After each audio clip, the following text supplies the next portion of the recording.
Assalamualaikum warahmatullahi wabarakatuh. Perkenalkan, nama saya Muhammad Sultan dari kelas 11 A3. Di sini saya akan menjelaskan tentang take money policy.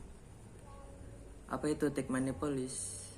Take money policy atau kebijakan uang ketat adalah kebijakan ekonomi yang dilakukan oleh bank sentral untuk membatasi jumlah uang yang beredar di masyarakat. Nah, caranya itu bisa dengan meningkatkan suku bunga, memperketat aturan pemberian kredit, atau mengurangi jumlah uang yang dicetak. Tujuan utamanya itu untuk menekan inflasi. Kalau inflasi dibiarkan, daya beli masyarakat itu bisa menurun dan bisa bikin ekonomi jadi nggak stabil. Nah, kenapa take money policy itu bisa diterapin? Kebijakan ini itu diterapkan dalam situasi tertentu aja.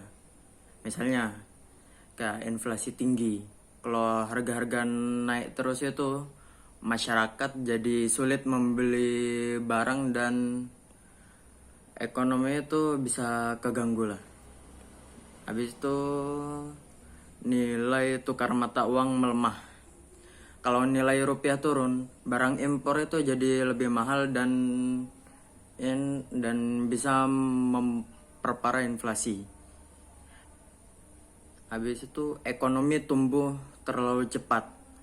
Kelihatannya kayak bagus, tapi kalau ekonomi tumbuhnya itu terlalu cepat itu harga-harga bisa nilainya itu nggak terkendali dan menciptakan ketidakseimbangan ekonomi. Nah, kalau salah satu dari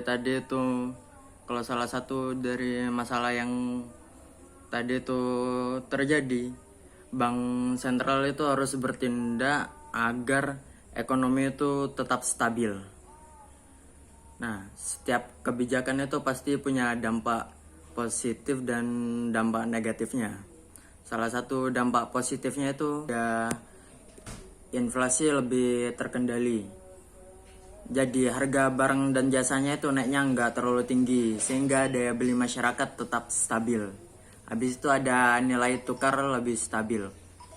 Dengan kebijakan ini, rupiah itu jadi nggak gampang melemah sehingga impor dan ekspor tetap seimbang. Habis itu ada dampak negatif. Dampak negatifnya itu pertumbuhan ekonomi melambat.